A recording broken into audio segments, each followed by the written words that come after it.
What's up everybody, it's Sean here, back today to give you a review of the WTAPS collaboration with New Balance on this Abzorb 2010 in the Wrought Iron colorway.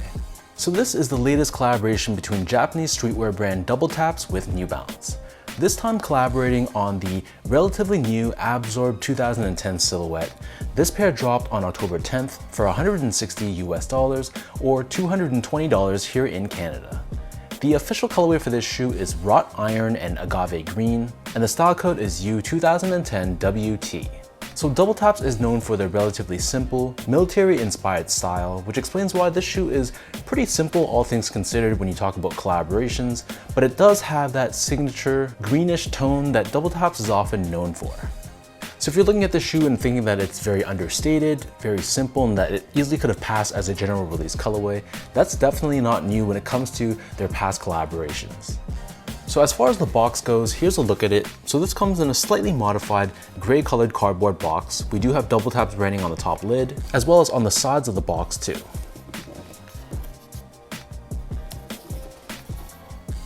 So jumping into the details of the shoe, this is a Abzorb 2010 silhouette. So even though the box looks like a made in USA box, this pair is actually made in Asia. As we start things off, taking a look at the toe box, this is covered in a tightly wound mesh, and then right above this towards the laces, we have a textured synthetic leather overlay. Surrounding both sides of the toe box, we have more synthetic layers here, which feels like a synthetic nubuck, along with a reflective silver layer at the very edge or tip of the toe box. Overlaid on top of this, covering the bottom edge, we have a genuine grayish green colored nubuck, which feels decently soft to the touch. This covers the eyelets of the shoe, but then the top three eyelets, this is covered in a shaggy overlay of suede, and this is done in a darker green color. Underneath this on the mid panel, we have the signature New Balance N logo. This is predominantly constructed out of a reflective 3M material, and then next to this, we have a combination of mesh, synthetic nubuck, and genuine nubuck.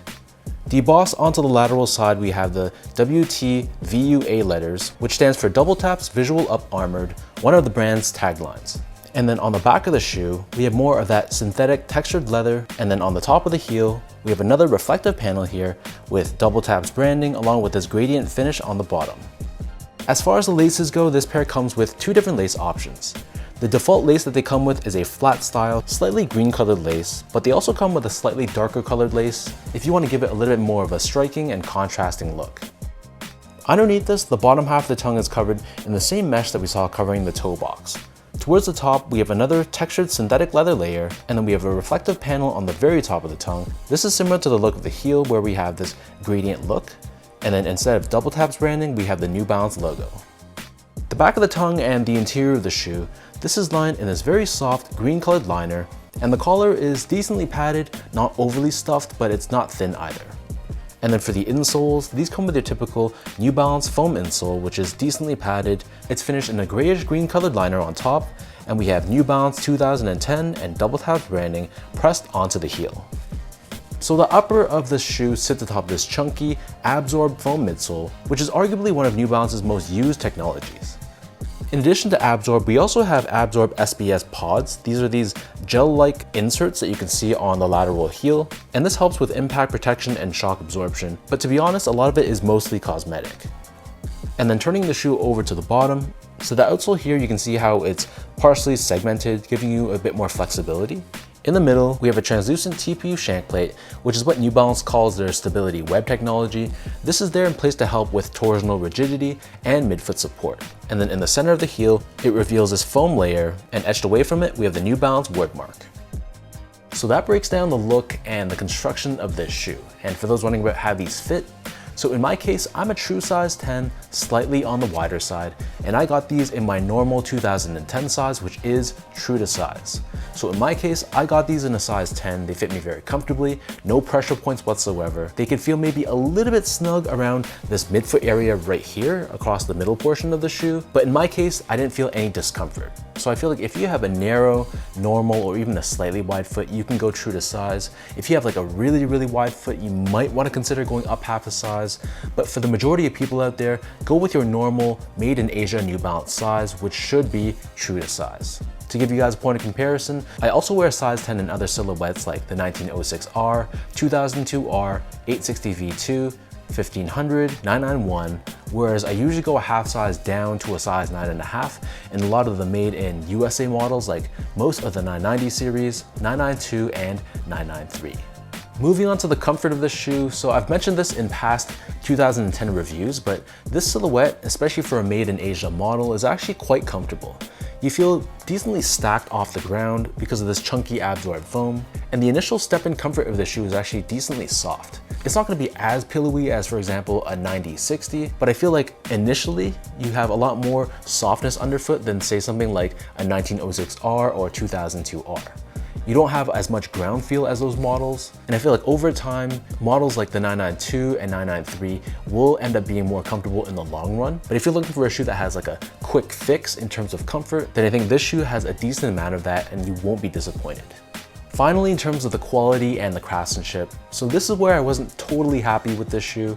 Given this is a made in Vietnam sneaker, I'd say that it's right in line with a typical shoe that's made in Asia. But because this was a collaboration, I was hoping for maybe a little bit more elevated materials. Yes, they do give you genuine nubucks and a little hit of suede, but I wasn't a fan of that synthetic textured leather that they used and the synthetic nubuck, but it wasn't really a deal breaker. At the end of the day, this is still a solid collaboration.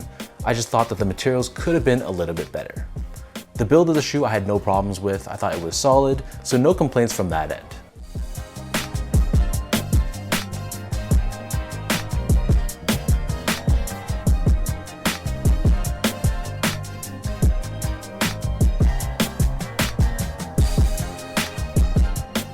So with all of that out of the way now, let me toss these on feet, I'll lace them up, and I'll show you guys how these look.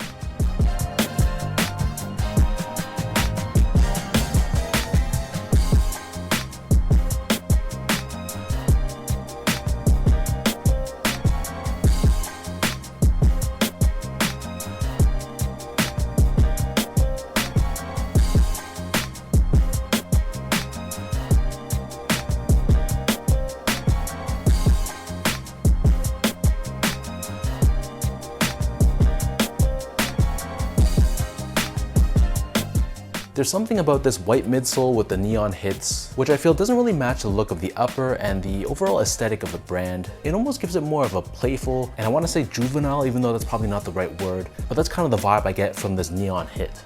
But on the whole, I think it definitely wasn't bad. I think people might like this shoe a little bit more than their previous New Balance collaboration, the 990 V6, which had that controversial USA branding on the heel. So I think you can say that this is a step in the right direction. Ultimately though, it's a very wearable colorway, especially now being in fall. So this is a shoe that can go with a ton of different outfits, which is always a good thing if you're looking for value per wear. This shoe, no doubt, can be worn very, very easily. So leave your thoughts down below. Let me know, what do you guys think about this WTAPS New Balance Abzorb 2010? For everyone watching, did you pick up a pair of these? Were you kind of on the fence? Or are you just not a fan of the look of this shoe, which is totally fine? If you guys enjoyed this review, be sure to like, comment, and subscribe to my channel if you haven't yet. I'll link my social media accounts down below for you guys to check out and follow. And as always, thank you for your continued love and support. I'll catch all of you in my next video.